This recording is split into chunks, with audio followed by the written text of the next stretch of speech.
Caméléon, le journal en ligne des élèves du lycée franco-allemand de Saarbrück. Chamäleon, das Schülermagazin des deutsch-französischen Gymnasiums Saarbrücken. Chamäleon, the online student magazine by the Deutsch-Französisches Gymnasium Saarbrücken.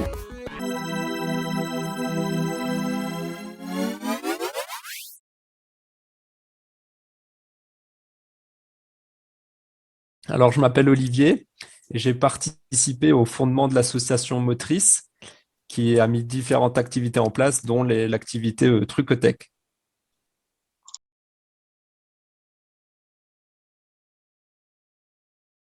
C'est par rapport aux problématiques de notre société. Malheureusement, il y a beaucoup de problématiques comme l'épuisement des ressources naturelles, les inégalités sociales. Donc, différentes problématiques qui nous poussent à chercher des solutions innovantes pour réfléchir à la société de demain en faveur d'une société qui soit soutenable. Et c'est comme ça qu'il nous est venu l'idée d'ouvrir un espace de gratuité, d'échange, de partage et de coopération.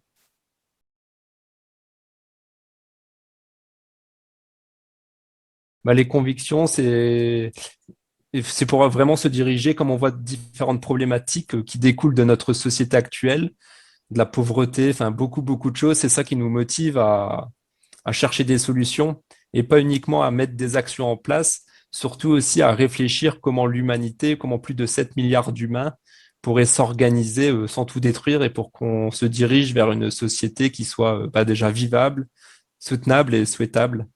Donc, c'est ça qui nous amène à faire beaucoup d'efforts pour mettre en place ce type d'activité.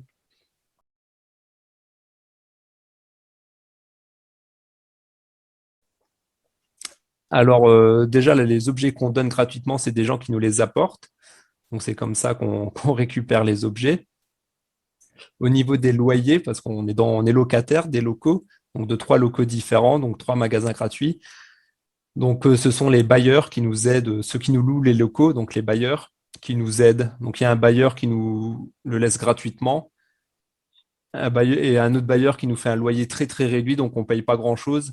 Et le troisième bailleur, on paye juste l'électricité, l'eau, on ne paye pas de loyer, donc ça ne nous revient pas très cher. Et en fait, c'est des dons mensuels, c'est des personnes qui nous soutiennent financièrement, qui nous donnent par exemple 10 euros par mois ou 20 euros par mois. Et le cumul de ces dons financiers nous permet de payer ce qu'on doit payer.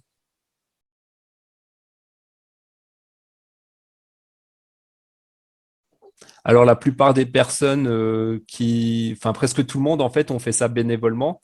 Donc, comme on disait tout à l'heure, c'est des gens qui ont des différentes convictions, qui ont envie de changer les choses. Donc, en fait, c'est du bénévolat. Donc, on fait ça par envie. Donc, il y a énormément de personnes qui animent les trucothèques. Donc, c'est des roulements. Donc, c'est ouvert plusieurs fois dans la semaine. Et c'est différentes personnes qui font les permanences. Donc, après, on a quand même réussi à créer 2 emplois. Il y a 2 emplois au sein de l'association. Mais après, c'est pas uniquement que pour les magasins gratuits comme on fait d'autres activités. Mais avec des subventions et des dons mensuels, ça nous permet d'avoir créé des emplois. Mais même s'il n'y avait pas les emplois, on pourrait faire tourner les trucothèques parce qu'avec le nombre de personnes assez important qui veulent y participer, il n'y a pas de souci à ce niveau-là. On est nombreux à agir dans cette direction.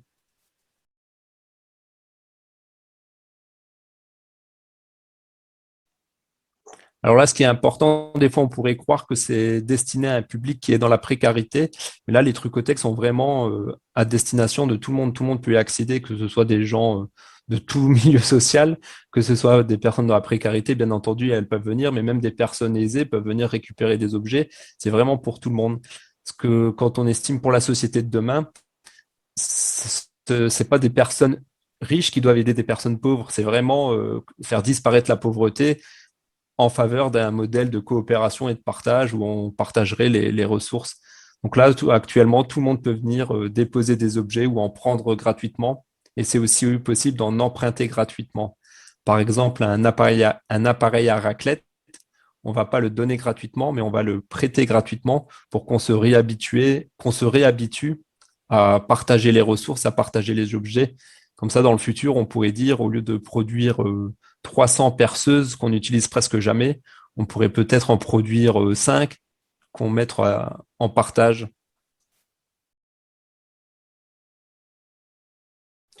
Malheureusement, on ne peut pas accepter tous les types d'objets. Déjà, comme les locaux ne sont pas très grands, on ne peut pas accepter tous les objets encombrants. Par exemple, si on veut nous ramener des meubles, ça, on peut pas, les gros meubles, on ne peut pas les accepter.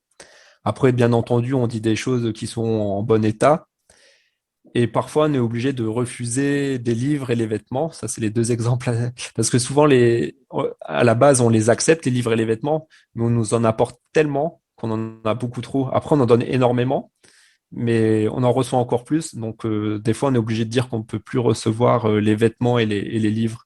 Et ça montre bien dans la société de l'hyperconsommation dans laquelle on se trouve. Parce qu'aussi, on pourrait se dire au début, ah bah mince, ces gens vont prendre plus que ce qu'on reçoit.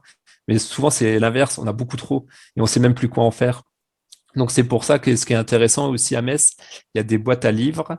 Donc ça, c'est des étagères sur l'espace public où tout le monde peut déposer des livres et en prendre. Donc nous, quand on a trop de livres, on va en déposer dans les boîtes à livres. Et il y a aussi une boîte à partage, c'est le même principe, sauf que c'est pour tout type d'objet. Donc si on a trop de vêtements, par exemple, on peut en déposer dans les boîtes à partage.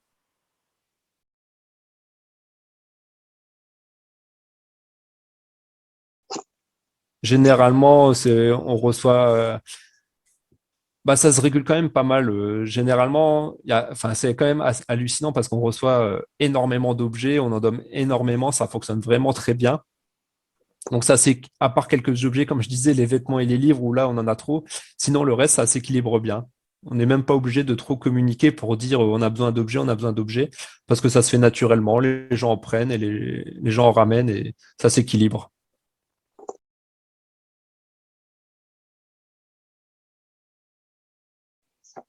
Oh, des anecdotes, il y en a beaucoup, beaucoup. Qu'est-ce que je pourrais dire?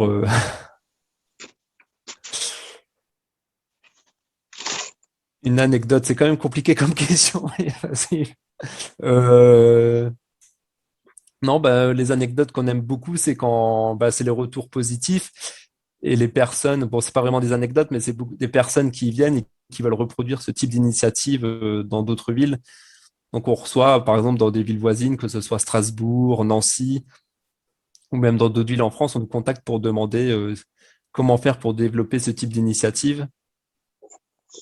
Donc ça c'est toujours c'est ce qui donne aussi envie d'aller toujours plus loin, bah, c'est un partage d'expérience pour que ce projet se développe de plus en plus et qu'il y ait de plus en plus d'îlots de gratuité et de partage qui se multiplient à droite à gauche et qu'après qu'on se mette en relation tous ensemble pour petit à petit créer de nouvelles réalités et que la société change positivement.